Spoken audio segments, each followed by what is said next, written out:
जब ये इटालियन जहाज अपने 7 दिन के दौरे पर निकलता है तो इसके 2 घंटे बाद ही इसमें चीज़ें गड़बड़ाना शुरू कर देती हैं। शाम के 9:45 पर इसमें एक बहुत ही भारी आवाज़ सुनाई देती है और जहाज एक तरफ टिल्ट कर जाता है। जो कुछ भी इस जहाज में हो रहा था वो सारी सिचुएशन पैसेंजर से छुपाई जा रही थी। जब इटालियन कोस्ट गार्ड ने कैप्टन से पता किया तो इन्हें गलत इन्फॉर्मेशन प्रोवाइड की गई। कैप्टन के थ्रू कहा गया कि एवरीथिंग इज ओके और यही कैप्टन की सबसे बड़ी गलती साबित होती है। खुशामदीद दोस्तों, 13 जनवरी साल 2012 रात के 7:15 बजे इटली शहर के एक गिगलोई आइसलैंड से गुजर रहा था दुनिया का सबसे बड़ा इटालियन क्रूज जहाज जो टाइटैनिक से कहीं ज्यादा बड़ा था। ये सिर्फ साइज में बड़ा नहीं था बल्कि इसमें जो लग्जरियस इस्तेमाल की गई थी वो बहुत ही शॉकिंग थी। इसमें 4250 लोगों को बिठाने की कैपेसिटी थी और इसके साथ साथ 4 बेड, स्विमिंग पूल, 5 रेस्टोरेंट, 13 बारकिनोज, basketball courts, gyms, Turkish bath और F1 रेसिंग सिमुलेटर तक भी था। देखने में तो ये किसी फ्लोइंग सिटी से कम नहीं था, लेकिन इसमें दिक्कत शुरू होती है इसे अपना सफर शुरू करने के ठीक 2.5 घंटे बाद। 9:45 पर इसमें एक बहुत ही तेज आवाज सुनाई देती है और इस क्रूज में मौजूद सभी लोगों को हिला कर रख देती है। इसके कुछ टाइम बाद ही जहाज की सभी लाइट्स ऑफ हो जाती हैं और जहाज एक तरफ टिल्ट कर जाता है।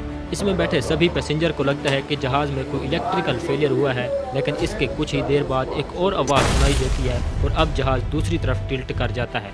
अब तक पैसेंजर इस बात को समझ चुके थे कि इस जहाज में कुछ बहुत ही बड़ा डिजास्टर होने वाला है। असल में जहाज का इस वक्त इंजन फेल हो चुका था और बात पैसेंजर से छुपाई जा रही थी।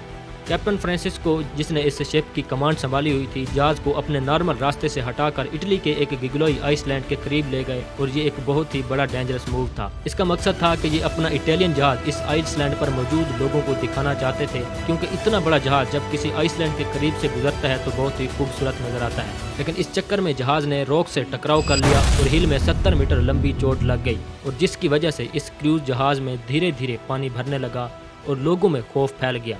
मगर कैप्टन अभी भी पैसेंजर से इस बात को छुपाए जा रहे थे।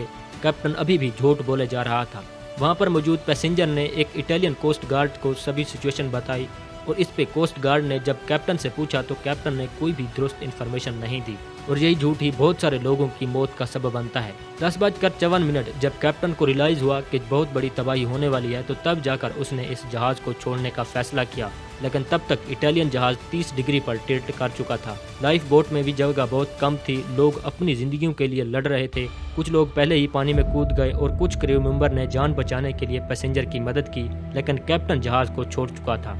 एट द एंड गिगलोई आइसलैंड के 700 लोगों ने बचे हुए लोगों की हेल्प की। रेस्क्यू टीम ने हेलीकॉप्टर और बोट से लोगों को रेस्क्यू करते रहे, लेकिन 32 लोग डूब गए। बहुत सारे लोग कैबिन्स में फंसे रहे जहां पानी भर गया था। कैप्टन शेटिनो को झूठ बोलने और अपनी जिम्मेदारी से भागने के लिए 16 साल की सजा सुनाई गई। कंपनी को $2 बिलियन का नुकसान उठाना पड़ा और कई लोगों को कंपनसेशन दिया गया। ये डिजास्टर हमें सिखाता है कि सच ना बोलना और अपनी जिम्मेदारी से भागना कितना ही खतरनाक होता है। इस जहाज के कैप्टन शेटिनो के बारे में बहुत ही शॉकिंग चीजें सामने आती हैं जब इस पर इसका केस किया जाता है। इस पर जब केस किया जाता है तो इसने कोर्ट में भी झूठ बोल दिया था, ये कहकर कि वो भाग नहीं रहे थे बल्कि उसका पैर फिसल गया था और जिसकी वजह से वो बोट में गिर गए थे। मतलब अभी भी कैप्टन शेटिनो झूठ बोले जा रहा था। जाहिर सी बात है इस तरह का लो लेवल आर्ग्यूमेंट किसी को भी पसंद नहीं आया और इसी के चलते कैप्टन शेटिनो को 16 साल की सजा सुनाई गई। मारियो पोलम्बो, जो एक टाइम पर एक सीनियर ऑफिसर रहे थे, इसने कैप्टन शेटिनो के बारे में बताया कि वो हमेशा से झूठ बोलने वाला आदमी रहा है।